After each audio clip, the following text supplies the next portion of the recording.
Hoje nós vamos falar sobre campo magnético, sobre influência eletromagnética em condutores elétricos, né? Será se realmente ocorre interferência em sinais de comunicação, por exemplo, quando eu passo um cabo de alarme de incêndio junto com fiação elétrica, eu vou ter um problema mesmo ou não? Isso existe, não existe, é verdade ou não? Bem, existe. A interferência eletromagnética ela é um fato, e é importante nós entendermos como ela funciona para que não possamos evitar qualquer tipo de interferência em sinais de comunicação. A corrente elétrica ela parte de um gerador. O gerador ele é formado por um conjunto de bobinas que na realidade dá para até a gente resumir de uma forma bem simplória que existem três grandes bobinas aqui nesse gerador e elas formam a fase R, S e T. Vamos imaginar dessa forma. Quando aqui no centro do gerador, entre as bobinas, né, nós temos uma espécie de um ímã, aqui, né, mais ou menos assim. Girando, o ímã ele tem vamos chamar de polo positivo e negativo. Então cada vez que o polo positivo passa pelo conjunto de bobinas da fase, vamos falar sobre a fase R aqui, que facilitar um pouquinho, vamos tratar só dela. Cada vez que o polo positivo passa aqui por esse conjuntinho da fase R, ele forma esse ciclo aqui, ó. Passou o polo positivo, ele forma a onda positiva. E quando ele está terminando, ele começa a passar, está aqui. Vai terminando de passar, está aqui. Aí começa o polo negativo passar, forma a onda aqui inversa. É assim que se forma a corrente elétrica. Cada vez que esse ciclo inteiro acontece, é 1 Hz, né? Então nós temos 60 Hz na nossa corrente elétrica de 220, então nós temos 60 ocorrências dessas duas ondas por segundo. Então vamos lá. Cada vez que essa onda passa dentro da fiação elétrica aqui, nós vamos ter essa geração desse campo magnético. A onda passa, ela pulsou. Na verdade, aqui quando ela está nesse ponto aqui, é que nós temos o auge do campo magnético aqui no lado externo do cabo. Lógico que isso depende da grossura do isolador, da corrente que está passando aqui por dentro, são vários fatores. A gente só está falando de uma forma simplória só para a gente entender o que é campo magnético e qual a interferência dele nos demais condutores que podem estar próximos, né? Mas vamos imaginar que a gente está com uma corrente alta aqui e está gerando um campo magnético mais ou menos desse tamanho mesmo, tá?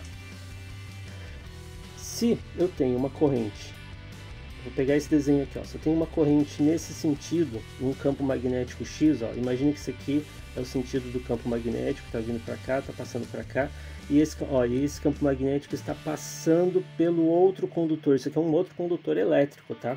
Que tem uma corrente menor, mas que está no sentido oposto.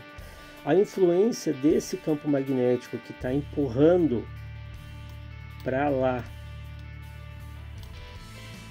o seu campo magnético ele tem o mesmo sentido da corrente elétrica, então ele está empurrando para cá, ele está empurrando esses elétrons que estão aqui dentro também. Ele está criando uma resistência, ele está... Na verdade, a soma disso aqui, dessa resistência, mas isso aqui chama impedância, mas não é o caso de nós aprofundarmos nisso, né? A gente só precisa entender que se o campo magnético ele está passando por cima do outro condutor, ele está forçando o sentido de passagem de informação, de corrente ou qualquer outro sinal que esteja dentro desse fio no sentido contrário. É isso que acontece. Então, por exemplo, se você coloca aqui um cabo elétrico, eu tenho esse cabo elétrico aqui, ó. Eu venho aqui e instalo um cabo de alarme de incêndio. E a corrente aqui, o sentido é esse aqui. E aqui eu tenho meu sensor de fumaça. E aqui eu tenho minha central.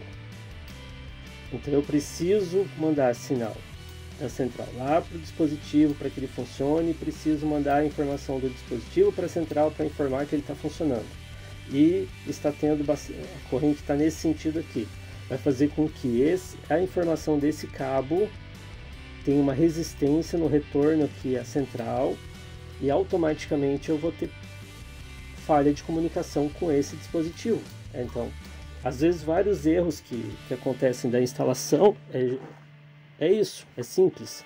Basta eu de repente retirar esse cabo de alarme de incêndio, né, afastar do cabo elétrico que está próximo, de qualquer outro gerador de campo magnético, que eu já vou estar resolvendo um problema.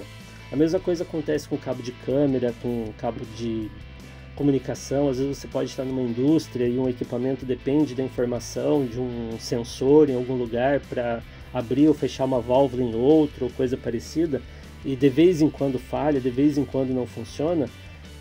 Pode ser simplesmente uma interferência eletromagnética. Então é por isso é importante a gente entender que o campo magnético existe, né, ele acontece. Se a corrente elétrica passando pelo cabo tem a intensidade suficiente para atravessar a isolação do outro cabo, nós vamos ter sim uma interferência. Nós vamos estar gerando uma resistência na passagem de informação, ou de corrente, ou de qualquer outra coisa, qualquer outro sinal que esteja passando por ali. Por isso que acontece também câmeras chiando, ou com ondulações, ou né, algo assim nesse sentido. É esse tipo de situação que faz com que a coisa não funcione direito. Tá bom? Era só uma passagem light aqui, bem simples, para a gente tentar entender mais ou menos como é gerado o campo magnético e como ele influencia na passagem de outras informações nas proximidades.